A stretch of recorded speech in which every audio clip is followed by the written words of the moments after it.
And as I said in the first part last week, we are going more or less from outside more to inside in the processing of sound in our auditory system.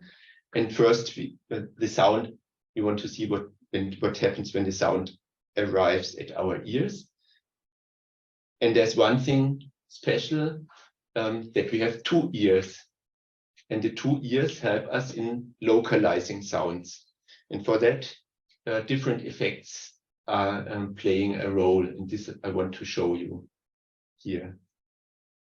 So, and for that, we assume that we have a very well localized sound source. We call that normally, let's say imaginarily, that's a point source. Of course, even a loudspeaker would have quite some spatial extent, but let's say theoretically we say that's a sound point source, and sound would propagate from that source, and it would reach, for example, here the left ear if you look from the top on that onto this head, and would also reach somehow the right ear, and that's what we want to look at next. This one I said already. If there would be no reflections or no other objects, then we call that this is the free field. And if we just would observe the sound propagation for a single tone, we would have different delays between the emission of a sound and the arrival at the ears. And these different delays are called the differences between these delays are called interaural time difference, ITD. And they would also arrive at different strengths or different levels. And this is called interaural level difference, ILD. And let's see how we can analyze that a bit further. First, regarding the ITD, the interaural time difference, if the sound reaches the left ear on the straight path, and if it would have to travel this longer way around, a little bit around the head, and even the line of sight would be a bit longer, but if it would have to travel this way, there would be a difference here. This end of the blue part is after the same length as this, and everything which is magenta colored here, it would be the additional path the sound would have to travel until it reaches the right ear.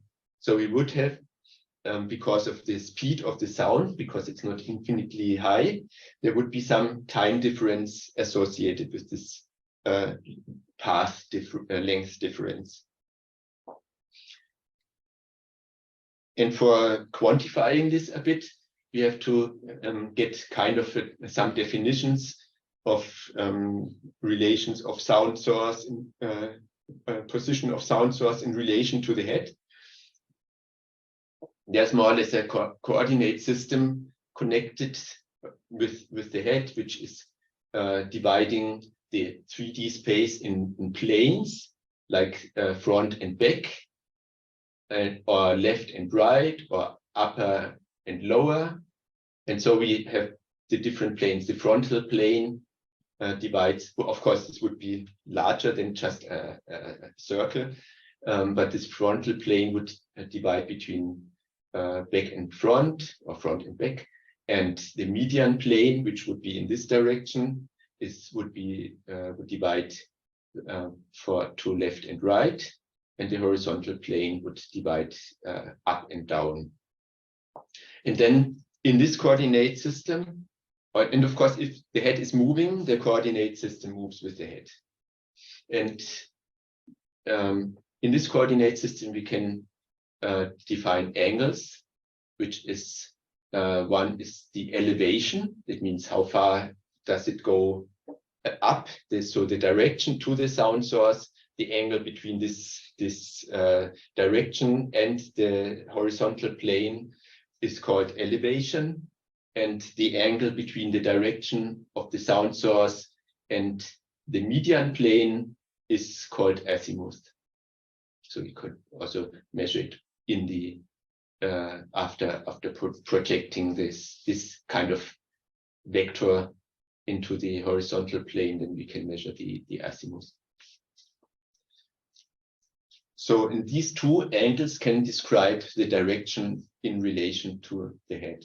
And this we will see what effects these angles have. Yeah, and if the sound is localized in the horizontal plane, we would get, and if the sound source is moving, we would get this interaural time difference, and we can measure the interaural time difference from taking the length difference. Let's assume this would be 20 centimeters. We would get a time difference of 0.5 milliseconds.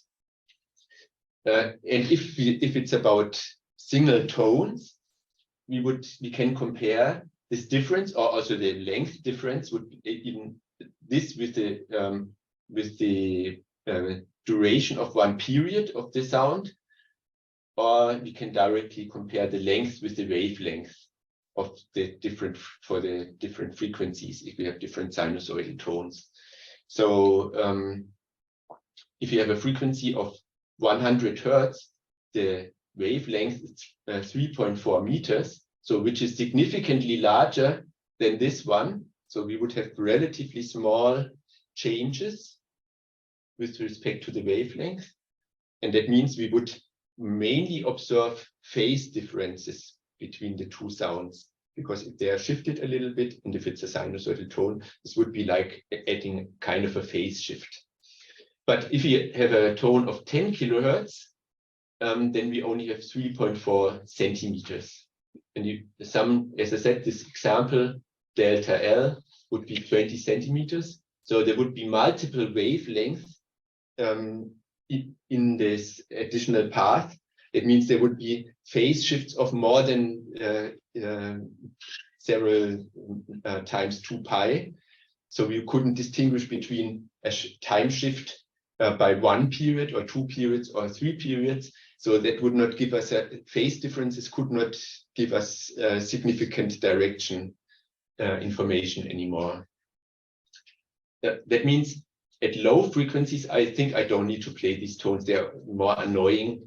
But frequencies below 800 hertz, we can say that phase differences are quite relevant for perceiving detecting the direction of a sound, while for frequencies above, let's say 1600 hertz, the level differences are more relevant. And in between, there's kind of a mixture of both effects. And for very high frequencies, we observe a very strong angle dependency of both level and of the level differences. So it would be very hard to perceive directly the direction of a high frequency tone. There comes another effect into play, which is called the law or the rule of the first wave front. It means if a tone is switched on, we perceive it more from the temporal envelope, and if the onset arrives earlier on the left ear than on the right ear, we assume that the sound comes from the left ear. And if we perceive a tone arriving, the start of the tone arrives earlier at the right ear, then we perceive that the sound comes from the right ear. There are even experiments, and I even did it. I forgot. I could maybe play it here sometime. You can play a sound from a stereo speaker pair, and then people will hear the sound, for example, coming from this loudspeaker. Then I plug out the cable from this loudspeaker, but it still will come from there, because I can generate a signal which starts here, but then fades over quickly to the other loudspeaker. But this is not noticed anymore by the listeners, and so it seems to come from that loudspeaker, even though it comes from the other speaker. Then I can switch it off, and it still comes from there. This is really a strange effect. But this is a relevant effect for our sound perception. Of course, we can trick the sound. Like there is some, if you look for things like that, you find a lot of things about under the topic auditory illusions. There are quite some things to find. Yeah, so this would be the interoral time difference. And this would also be, here I showed the example for the horizontal plane, but also if we are above our head, if it's going more to the left, we would again have the same time difference. And if we go more to the right, it would arrive early at the right ear. So this holds also for other localization, for other places of the sound source.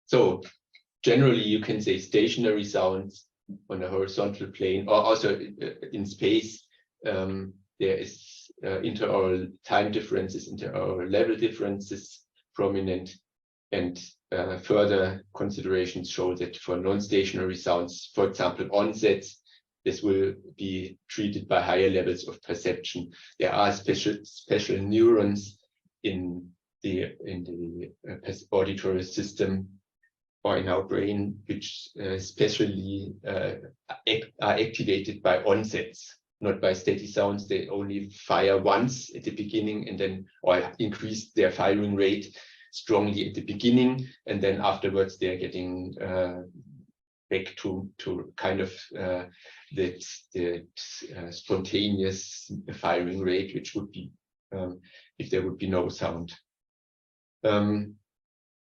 Yeah. So we can imagine that, I didn't explain it yet directly, that the sound would arrive stronger on the ear, on the direction where the sound is localized. But the effects are multiple effects which play a role here, and I will come to that later. So, but since we have normally this effect that if a sound is on one side, it is louder on the ear of that side, and it is or it's stronger on that side, and it arrives earlier on that side. So normally ITD and ILD point into the same direction, but you can synthetically generate sounds which again trick that and trade it against each other. That's then called time intensity trading.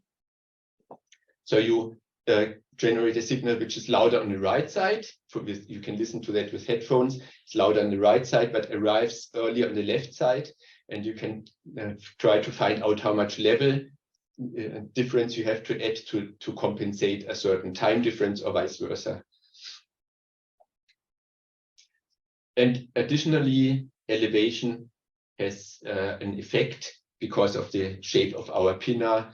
We could have different level differences depending on also on the elevation, but that will also come later. This one would work with if you would have headphones. I think in the lecture room that doesn't work nicely, so I would rather point you to doing this experiment with headphones on your own if you want. I regenerated something from that, some example from that website a bit differently, but here you can play tones which have different level differences and different time differences. So you can have the time difference, different time differences in milliseconds, what we see here, between plus 0.6 and minus 0.6, and level differences between from -9 to 9 dB in this example. And you could try to find out if you go in this direction, they match each other, but if you go in this direction, they would have opposing effects, and you can try to find out where you would localize the sound, if it would rather say it comes from the left or the right. And you can do this nicely with the examples on that website.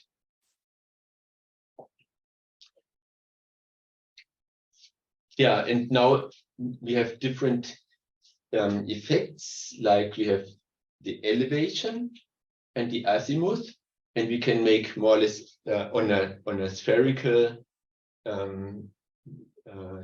on a sphere, we can measure, locate the different directions. And let's say if the sound is not too close, if the source is not too close to the head, it's mainly the direction which has the influence. And if it comes very close, we have other effects also by direct shapes of the head, which might have other influences than those what we see here.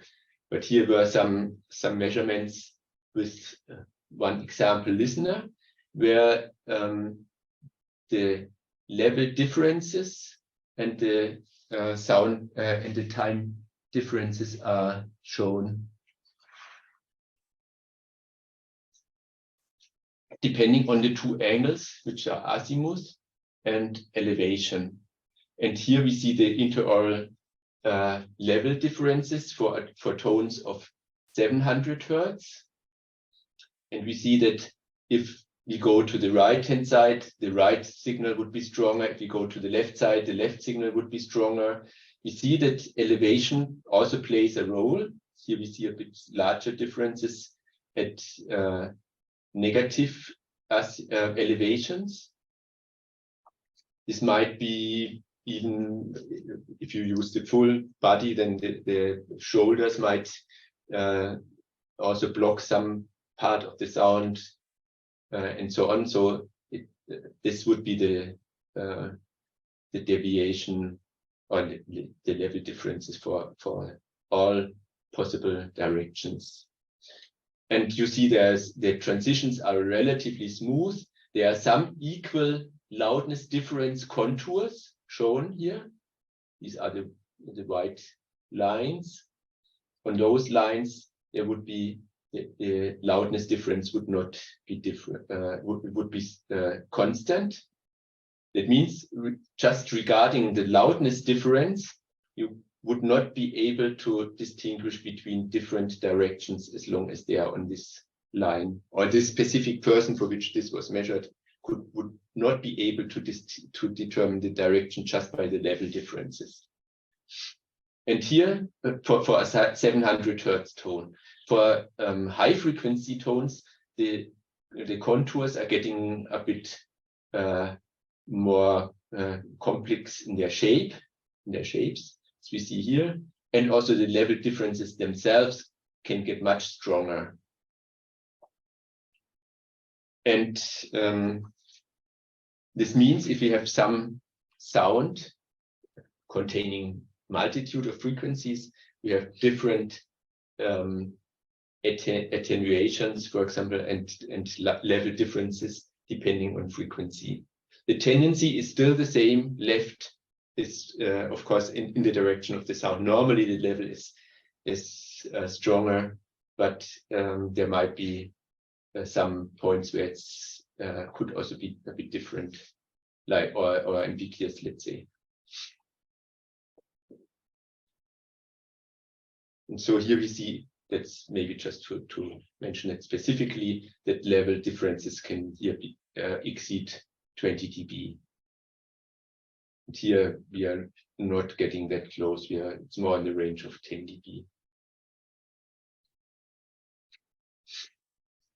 Interaural time differences are not frequency dependent, or at least not significantly frequency dependent, but also have these shapes we see here. Here we see again contours with equal intensity, time difference, constant time difference,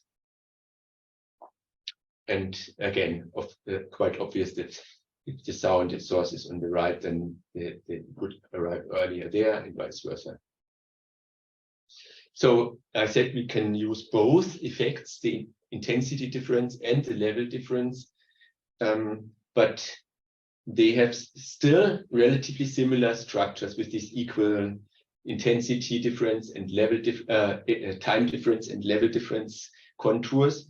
There we normally say, if this would be the only thing to give us hints for the direction, we would have a kind of that's what I found in literature, a cone of confusion. It means if it's not too close to the ear itself, there would be a range where we would not be able to distinguish the sounds which are somewhere on such a contour. Of course, they're not as round as shown in this very much simplified graph, but there is at least some effect that if there's no other cue where the sound comes from, we would have some effects like this, some difficulty of distinguishing directions on such a cone.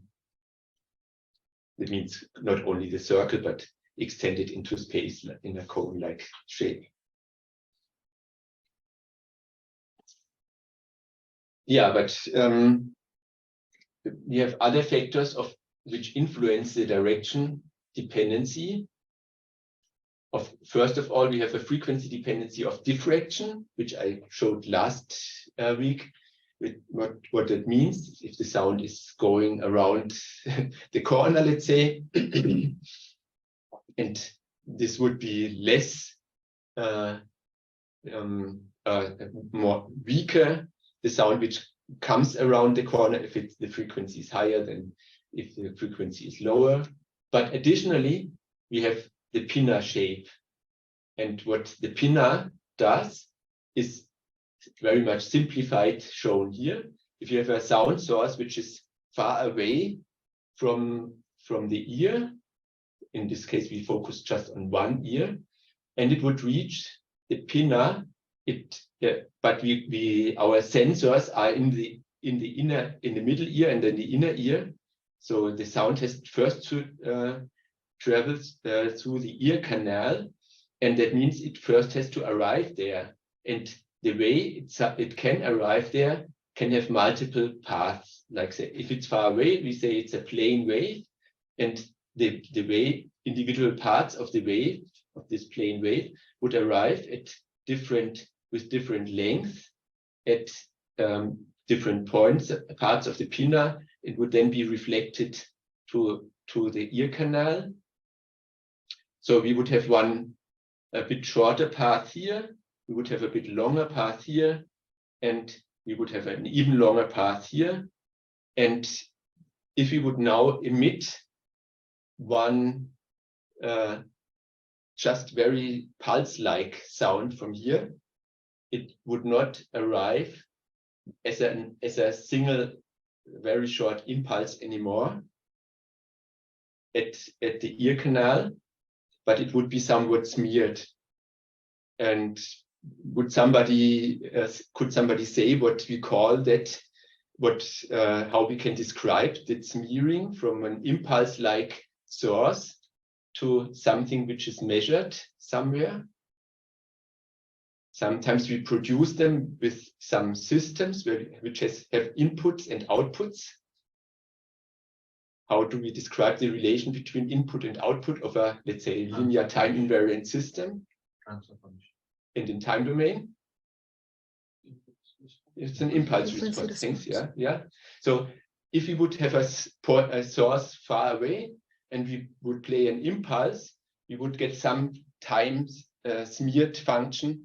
But if you play another sound, it would be the sound convolved with an impulse response, which we would have measured with this. We could have measured with this impulse. But the impulse response is now depending on the direction of the source, because if we come from here, the relations are quite different. So there would be differently delayed parts with different attenuations, and so we would get a different impulse response for a different direction of the sound source. And yeah, like, do we actually detect, like, we know from where the sound is coming, but looking at the picture we can understand, like, it's very difficult to understand because there will be so many different parts. So is it like we have something related to our shape of the ear and it automatically they understand it? Or? Not that automatically, but as you said, if you have an impulse response, we can also regard this as a transfer function. What does a transfer function show us? This shows us how different frequencies are weighted. And that means this is, we perceive the sounds which we normally, maybe we are used to hear from the front with a certain spectral content. If we move them to another direction, they would appear with different frequency contents. And then with 2 ears, we have 2 different representations of the sound with 2 differently weighted parts of the spectra. And this more complex thing can then be evaluated by the sound. It can be learned by the brain, more or less, to detect directions by these different spectral weightings. So it's not directly the time structure, because the signal itself might have complex time structure. If we have noise like a source, we would not see any structure anymore. Even if you convolve it with an impulse response, it still would be noise, but it would be spectrally shaped. And this spectral shaping can then be evaluated by the auditory system. Yeah, so we can describe the transmission from a certain direction to the ear canal with an impulse response or a transfer function, which is direction dependent. And here we can see what here is written, that multiple reflections with different delays can lead to direction dependent impulse responses, and that could also be described as transfer functions. And transfer functions can be shown, and here they are shown in dependency of the elevation, where there was a sound source on the median plane. It means it was fully in front of the head, and it was moving up or down, or moved up or down, and the transfer functions were measured here. And we see that somewhat from this 3D plot, how elevation and frequency affect the perception, let's say. And we see for each elevation angle that there's a different contour if we go along this path here. Each cut in this plane would be one transfer function for the corresponding elevation. And we see that there's quite some significant influence of the elevation on this transfer function, which is here shown in a gain in relation to each other. So some are emphasized by resonances, some others are attenuated.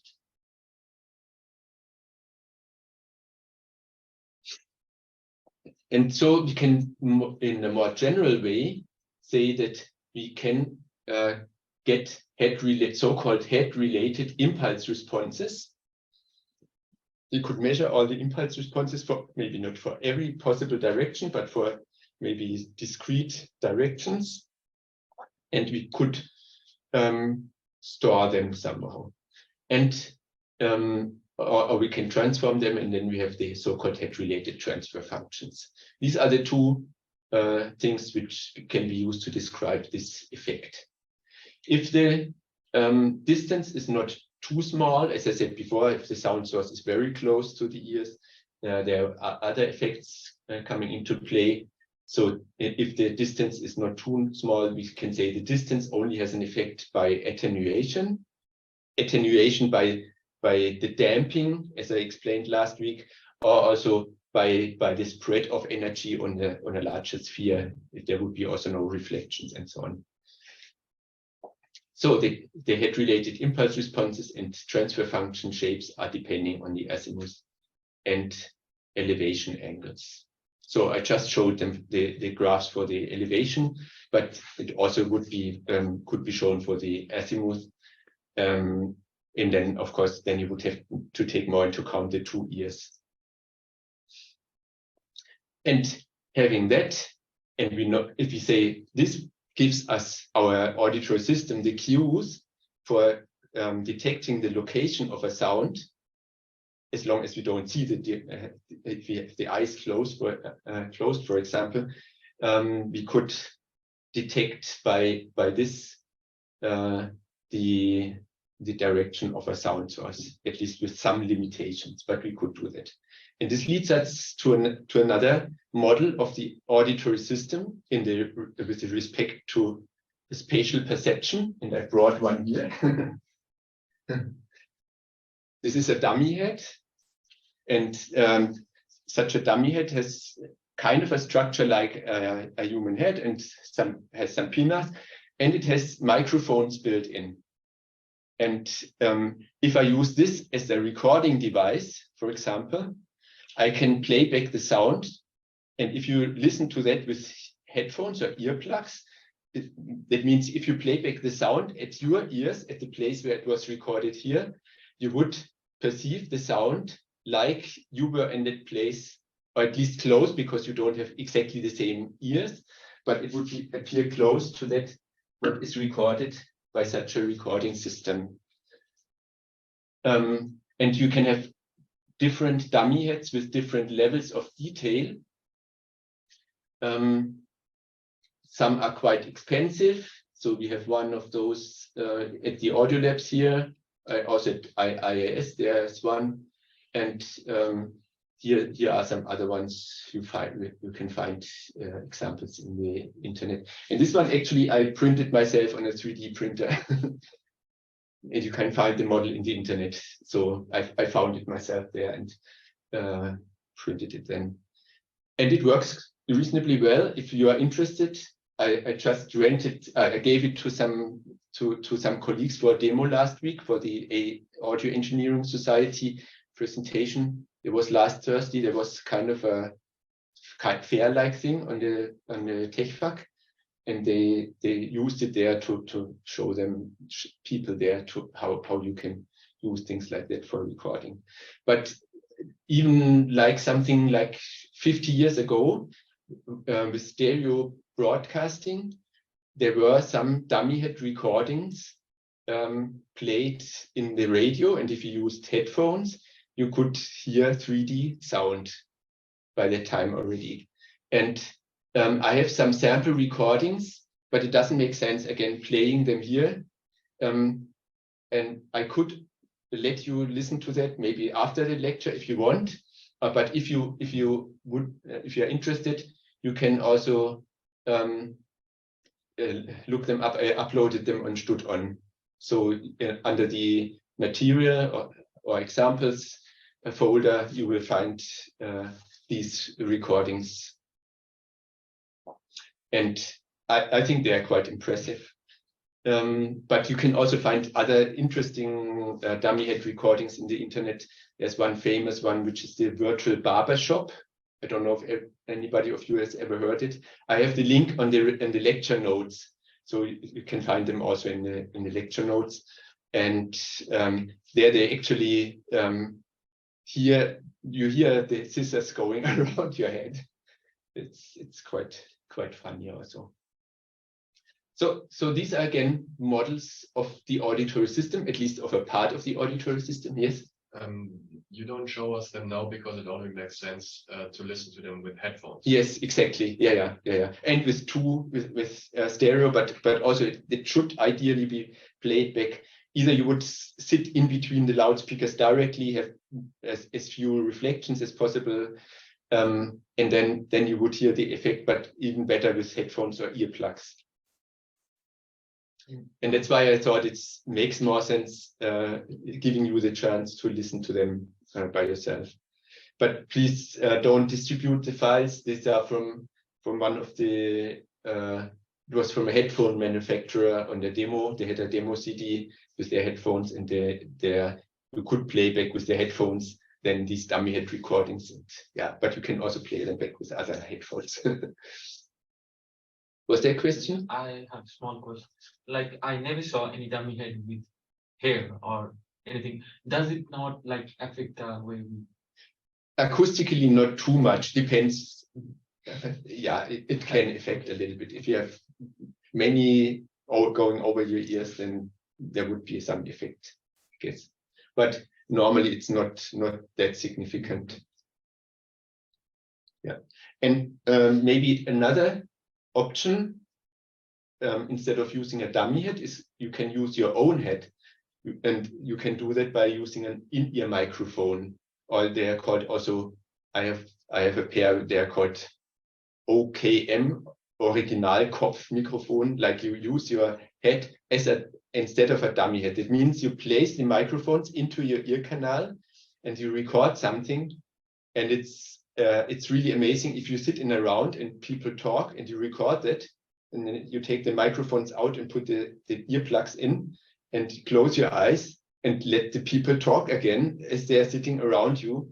But it even works for other people. If you record something, other people would hear the effect as well. And this would be one thing, also related to these head-related transfer functions and impulse responses. You can do some simplifications, and it still works works reasonably well, as we see here in these simplifications. And you have more details. You have some which also have a torso. That means you have still shoulders included and some reflections from there.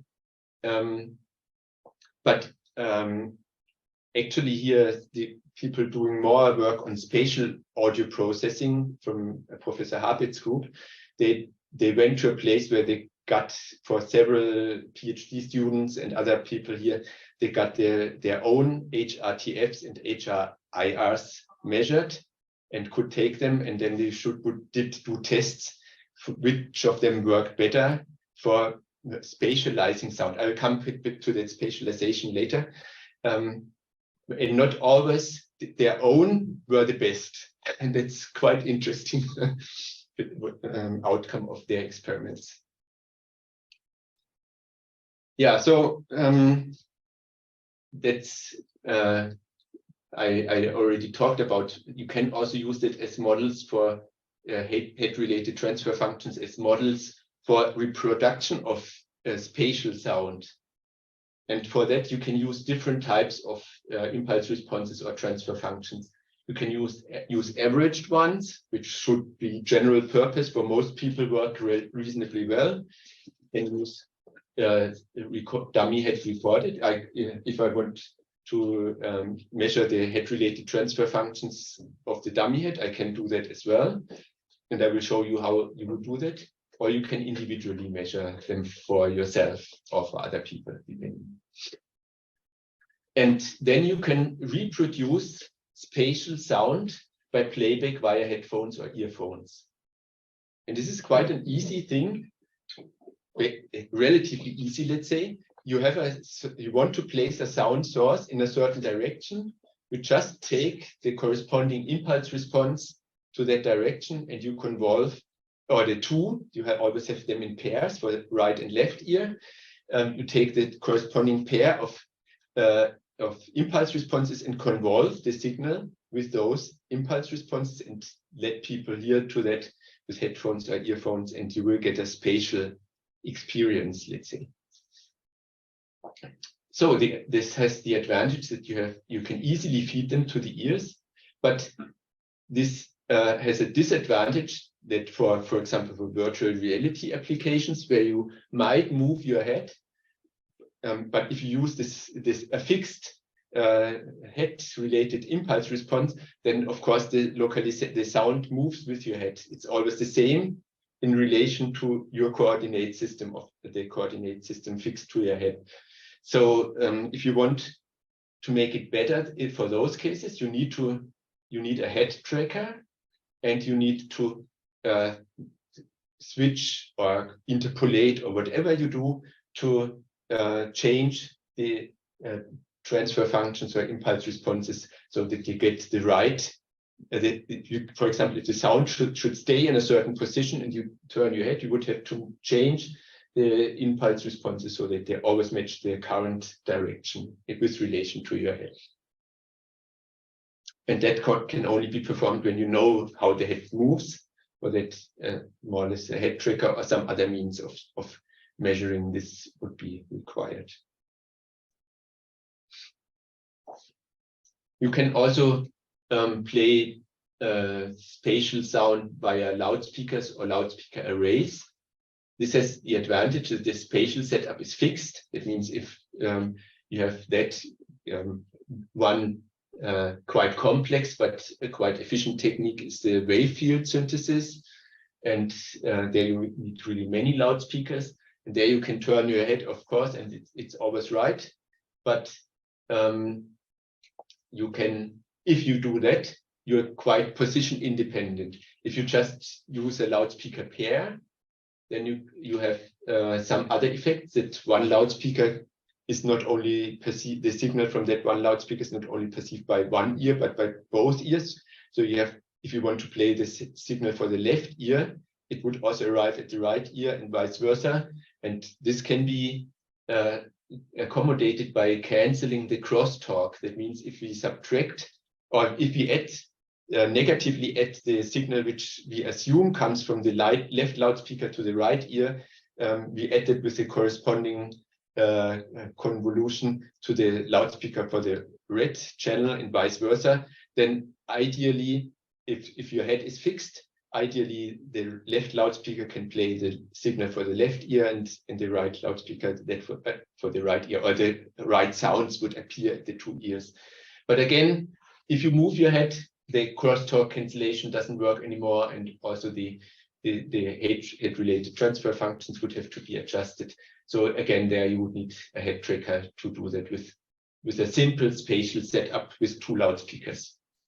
More complicated systems then have many loudspeakers, and they have the advantage that you can have multiple listeners. You don't need headphones, but you have the disadvantage that you need really many loudspeakers. I don't know if you have ever heard a demo of that, like we had it in the cinema in the Fraunhofer IIS. There's a wave field synthesis, and I saw it on fairs where this was demonstrated, and you can get closer to a sound source and go further away, and you notice that that is really quite realistic. But here I wanted to focus more on these relatively simple models. This is not actually a model of the auditory system anymore, but this is a model of the wave field, which is reproduced within one certain range. Yeah. So, but the actual model I wanted to refer to would be the description by the auditory system, the path from sound source to outer ear or to ear canal with this head-related impulse responses. And I took these slides and the examples from the side of the IRCAM, which is a French research institute in Paris. And what you have to do to measure the impulse responses from a certain direction, you have to specify the direction, ideally quite exactly, and then play a sound and record it. And you have to control the azimuth and the elevation. Then you can measure at discrete point, at least at discrete points, you can measure the head-related transfer functions and impulse responses. And I took some of the pictures from IRCAM to give you an impression what is there. Like here, the candidate, I would say, sits on a chair which is on a turntable, so that it can be controlled. The angle, the azimuth can be controlled directly by controlling the angle of the turntable. Ideally, the head should be somewhat fixed, or you should sit still, which might be not that easy. And the loudspeaker would then move up and down on such a lever as it's shown here.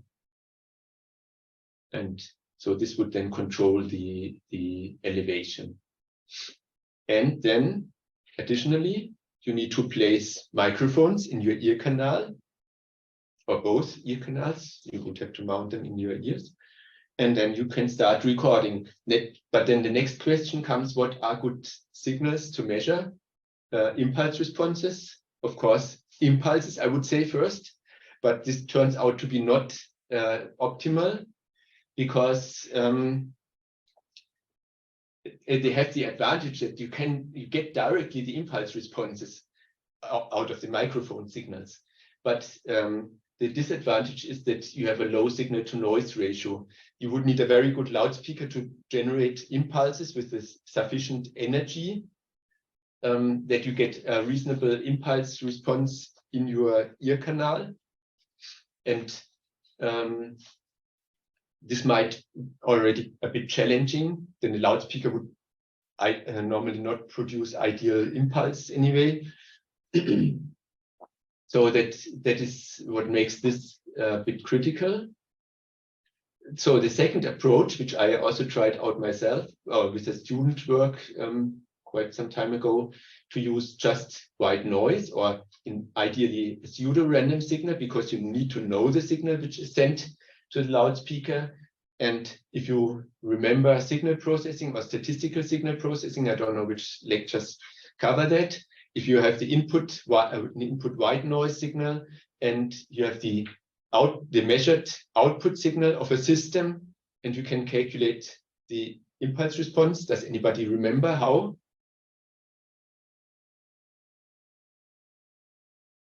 By correlation. So the cross correlation between the emitted sound and the recorded sound, you get an impulse response. This is a bit better because you can measure quite long times. You can produce noise, random, pseudo-random signals for arbitrary long time. That means that the duration, if you measure over longer duration, this more or less is constructive in terms of the cross correlation, but the noise would not increase. So you can you can influence the signal to noise ratio of the measurement by the measurement duration in this case. This has other nonlinearities, as I've learned. But first I thought this would be optimal. But if you have nonlinearities in the system, the one frequency would influence other frequencies and so on by nonlinearities in the loudspeakers or in the amplifiers or somewhere in the chain. Then you have cross products, and this means the cross correlation also contains terms which do not belong there. And you can get them out, can't separate them afterwards anymore. That's why I think currently the most commonly used measurement signal is a sweep, where you know the frequency, and you can also kind of measure the phase and the magnitude relation between the emitted signal and the received signal. And since at any point in time only one tone is emitted, if there would be cross products due to nonlinearities, they would appear at different frequencies and would not influence that measurement that much. So that means this has the advantage that there are no cross products, also that you can have a better signal to noise ratio, but has the disadvantage that you need more processing. But on the other hand, you normally do it only once. You record that. The question is just how long should the recording take? If you want to have 100 positions, which would not be too many for the different directions, and if it would be several seconds for every position, then it would take quite a long time to measure the impulse responses by this or by this method. Then I would prefer placing a dummy head on a chair rather than sitting there by myself. Yeah, so some examples I found what people are using is 8K points logarithmic sweep. That means it runs faster over higher frequencies than so the frequency, the change of frequency increases with frequency. And then by corresponding processing, it's kind of a deconvolution again. So you have to convert that back to get the impulse response out of the signal which you have measured with the microphones. Yeah, and but after doing that, maybe I forgot one thing to show from the picture. Here in this picture is that you should have not too many room reflections when you do this measurement, else you would also have the room impulse response affecting the recorded sound. That's why they have quite a good damping material at the walls here. Of course, you would have some reflections from the equipment, but as you see, they try to cover as much as possible all the equipment here, so that you really get more or less the direct the sound from the source arriving at the ears without any reflections. If you want to use them for reproduction of spatial sounds, you should do some post-processing. You can do a diffuse field equalization for playback via headphones, and you can do some windowing. It means restrict the length to the relevant components of the measurement of the measured signal. And I can show you some results from the ICAM data. And first, raw impulse response, one example for left and right ear. So this was on the median plane, so in front of the head. Both are quite similar in their strength and their localization, and there is some rippling thing, but this would be also kind of might be some recording noise still. But there's a lot of things which are not really relevant for the actual perception later. And you can see here the duration they got out of this measurement was 180 milliseconds. And this would be the raw data. So it's my mouse. And no, this. And then you could also see the compensated impulse response. You see here it's now restricted to only 10 or a bit more than 10, maybe 12 milliseconds. And now you can see a bit more of the details and that they are relatively similar in their general behavior. Still, there's some ripple here, which are fine details in differences between the two ears. And now you can transform them. First, the raw HRTFs. This would be the transfer function associated to the functions to the impulse responses we saw before. You see they are also relatively similar for both ears, and but still have quite some ripple in the frequency response.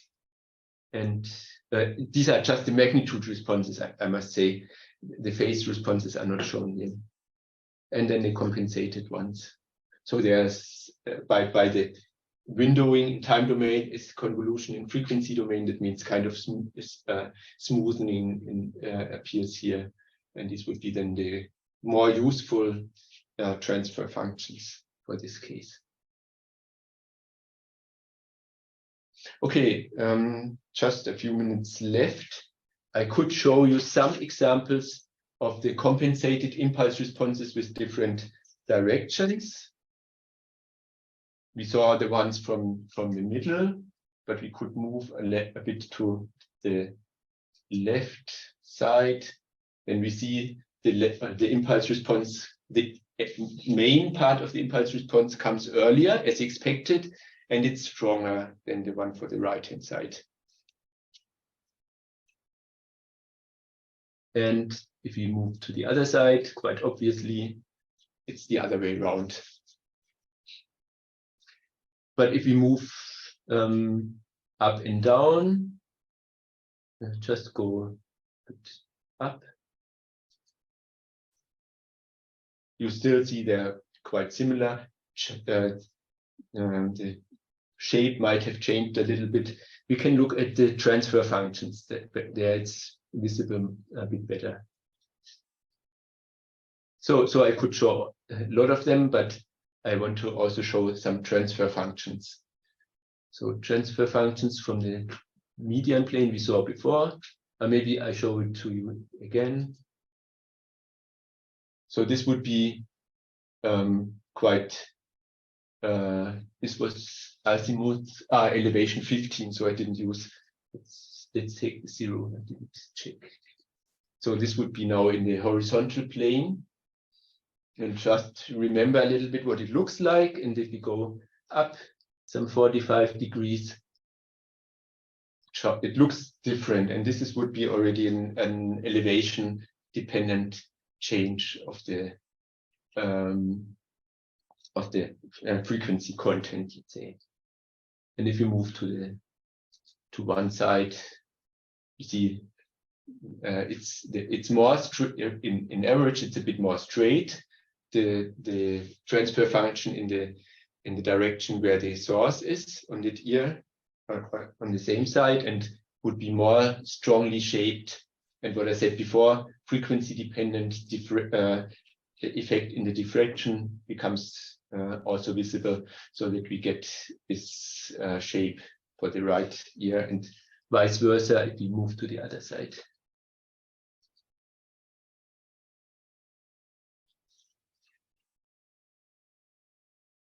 Okay, additionally I analyzed group delays, but I think that's not so relevant here,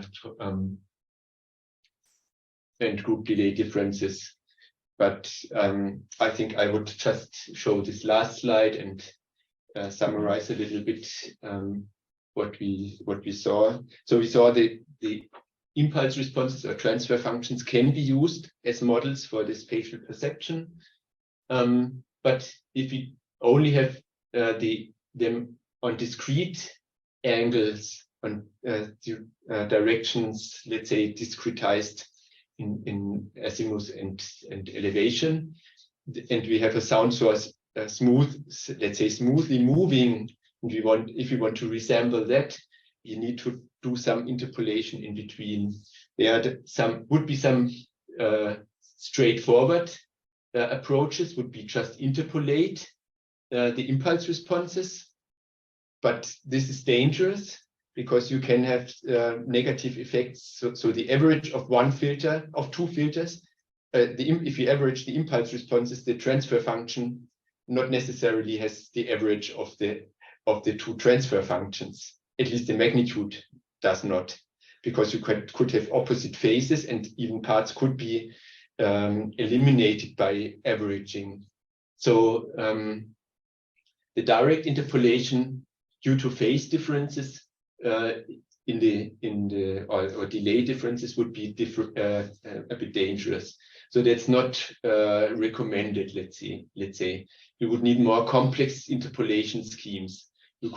What people proposed would be to convert the FIR, finite impulse response length, which are measured, approximate them by IIR filters, which you can describe by poles and zeros, and then try to find close poles and zeros and interpolate them according to the direction. If you have one angle between two measurement points, then you could also take the poles and the zeros in the middle between the poles and the zeros, which have been closest in the two frequency responses or transfer functions representations.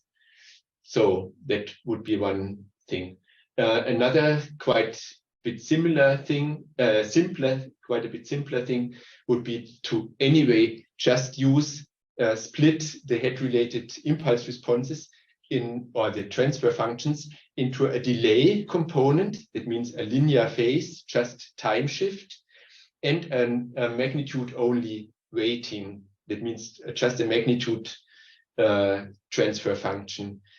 And if you do that, it's a simplification of the model. It has maybe some disadvantages, but it works reasonably well. And if you just have magnitude frequency responses, you can interpolate between them safely, and you can also interpolate between the two delays which you had. So that would be one thing which is in, let's say, in not too complex systems. This would be the way to go. And if you would want to put more effort into that, you could go this way and find literature about how to do that. Yeah, this is the last slide of part 2. I think now I stop recording, and somebody has a question which should better be recorded. If not, I stop the I have recording. a question, but Yeah. I don't really care if it's recorded, so I don't And know. maybe we could record it next. Maybe I cut it out later anyway. So maybe it might be interesting, at least for the others watching online. I'm not really sure if I recall it right, but in the very beginning you said something like that the higher frequencies are harder to locate from Single tones only. single. Yeah, if it would be just a single tone. Okay. Because in my experience, normally like the lower frequency, bass frequencies are very hard to locate from where they come. And I just wanted to ask. Yeah, that's a good point, because like in home cinema systems or so on, you have one subwoofer placed somewhere, it doesn't matter. And so the very low frequencies, especially if you have room acoustics coming into play, it really doesn't matter where it's located. So you won't localize the very low sounds anyway. But this is really the fairly low sounds. And yeah, up above a certain frequency, you should have the two speakers. And that what I said before would be only relevant for single tones. Okay, thanks for the question. It's always good to be able to clarify things.